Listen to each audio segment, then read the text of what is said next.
Minamahal na isang unit, Agosto 10, 2024. Ito ang liham ng pagsasama-sama ng mga agila. Sabado, Agosto 10, 2024. Ngayon, si kapatid na Joseph Branham, minamahal na isang unit. Tayo ay nasa ilalim ng mahusay ng pag-asa at inaasahan. Ramdam na natin, may magaganap. Nais naming magkaisa upang marinig ang iyong tinig, upang makuha ang anumang at lahat ng iyong sasabihin. Gusto namin ito, nais naming maging bahagi nito. Naniniwala kami sa bawat salita. Ano ang nangyayari? Gumagawa ng kasaysayan ng Diyos. Tinutupad ng Diyos ang propesya. Palagi itong nagdudulot ng atraksyon. Dinadala nitong lahat ng mga kritiko.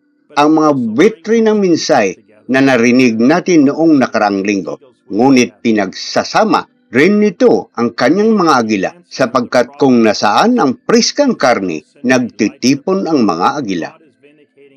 Ito ang sagot sa propesiya ng propeta. Narito, ipapadala ko sa iyo si Elias na propeta. Pinagtitibay ng Diyos ang kanyang propeta. Ito ay Diyos na tumutupad sa propesiya. Gumagawa ang Diyos ng kasaysayan. Tinutupad ang kanyang salita. Ito ang pangatlong hatak na natutupad. Alam kong parang ang lahat ng ginagawa ko ay hindi sumasang-ayon sa lahat ng mga pinuno ng simbahan at tila kinukondina ang lahat ng kanilang ginagawa. Ngunit naniniwala ako. Kami ang ilang partikular na grupo ng mga tao na itinalagang pindutin ang play at marinig ang mensaheng iyon, ang boses na iyon at sundin ito. Hindi namin pinapansin ang mga tao. Binabaliwalaan natin ang pamumuna ng hindi mananampalataya. Wala kaming argumento sa kanila. Mayroon tayong isang bagay na dapat gawin. Iyon ay paniniwalaan at upang makuha ang bawat kapiraso nito ng ating makakaya.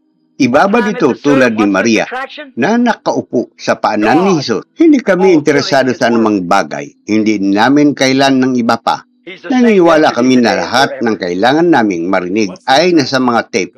Ang salita ng Diyos ay hindi nangailangan ng interpretasyon. Ang pangako ay natupad. Anong oras na, sir? At ano ang atraksyon na ito? Tinutupad ng Diyos ang kanyang salita. Siya ay pariyo kahapon, ngayon at magpakailanman. Ano ang atraksyon? Ang Diyos muli tinutupad ang kanyang salita. Tinitipon ang kanyang mga tao nang sama-sama sa mga simbahan, mga estasyon ng pagpuno, mga tahanan. Nagtipon sa paligid ng maliit na mikropono mula sa buong bansa hanggang sa kanlurang baybayin, hanggang sa kabundukan ng Arizona, pababa sa kapatagan ng Texas, daan sa East Coast, sa kabubuhan sa bansa at sa buong mundo. Maraming oras ang agwat namin sa oras, ngunit Panginoon, kami ay sama-sama bilang isang unit, mananampalataya, naghihintay ng pagdating ng Mesiyas. Sinusubukan kong sundin at gawin kung ano ang ginagawa ng iyong propeta para pag-isahin ang iyong nobya noong narito siya. Ang ginawa niya ay ang aking halimbawa. Wala tayong puwang na mauupuan ng lahat dito sa Branham Tabernacle. Kaya kailangan lang natin ipadala sa kanila ang salita sa pamagitan ng telepono, gaya ng ginawa niya noon. Kami ay nagtitipon dito sa Jeffersonville sa aming tahanan ng mga simbahan, naghihintay sa pagdating ng Panginoon. Kakasabi mo lang sa amin na marami sa mga huling araw na ito ang magsisikap na maglilingkod sa iyo nang hindi nagiging perpektong kalooban mo. Marami ang papahiran ng tunay na banal na espiritu, ngunit magiging mga huwad na guro. Panginoon, ang tanging paraan na alam namin para makasigurado ay manatili sa salita, manatili sa pagtuturo ng tape, manatili sa iyong pinagtibay na tinig. Naniniwala kami na kami ay iyong itinalagang bini na walang ibang magagawa kundi sundin ito. Higit pa sa buhay ang ibig sabihin nito sa at kunin mo ang aming buhay, ngunit hindi mo iyon kinukuha. Ano ang magaganap ngayong linggo? Tutupad ng Diyos ang kanyang salita sa buong bansa sa pamagitan ng isang telepono. Daang-daang tao ang magpapatong sa kanilang mga kamay sa isa't isa sa buong bansa, mula sa isang baybayin hanggang sa isa pa, mula sa hilaga hanggang timog silangan hanggang kanloran, maging mula sa ibang bansa sa buong mundo. Lahat tayo ay magpapatong ng ating mga kamay sa isa't isa. Sinabi mo sa amin, hindi namin kailangan ng prayer card, hindi namin kailangan dumaan sa linya, kailangan lang namin ng pananampalataya. Itataas natin ang ating mga kamay at sabihin, ako ay isang mananampalataya. Ano ang mangyayari? Satanas, natalo ka.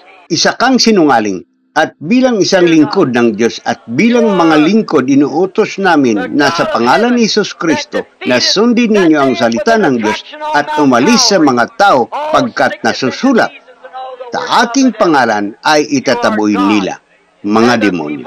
Mahal na Diyos, ikaw ang Diyos ng langit na tumalo sa araw na iyon na may pagkahumaling sa bundok ng Kalbaryo. Lahat ng karamdaman at sakit at lahat ng gawa ng dyablo, ikaw ay Diyos at ang mga tao ay gumaling sa pamagitan ng iyong mga latay. Malaya sila sa pangalan ni Hesus Kristo. Amen. Tuparin ng Diyos ang kanyang salita. Nais kong anyayahan kang sumama sa pakikinig sa amin, isang bahagi ng kanyang nobya. Habang naririnig natin ang minsay, 65-0725E, ano ang atraksyon sa bundok? Magtitipon tayo sa linggo ng alas 12 ng tanghali, oras ng Jeffersonville. Maaaring maramdaman ng ilan na tayo ay isang denominasyon sa pamagitan ng pagsasama-sama, pakikinig sa parehong minsay ng sabay-sabay. Ngunit naniniwala ako kung narito si kapatid na Branham, gagawin niya ang eksakto gagawin natin. Pagtitipon ng nobya mula sa buong mundo, sabay-sabay, na nakikinig para marinig niyo siya.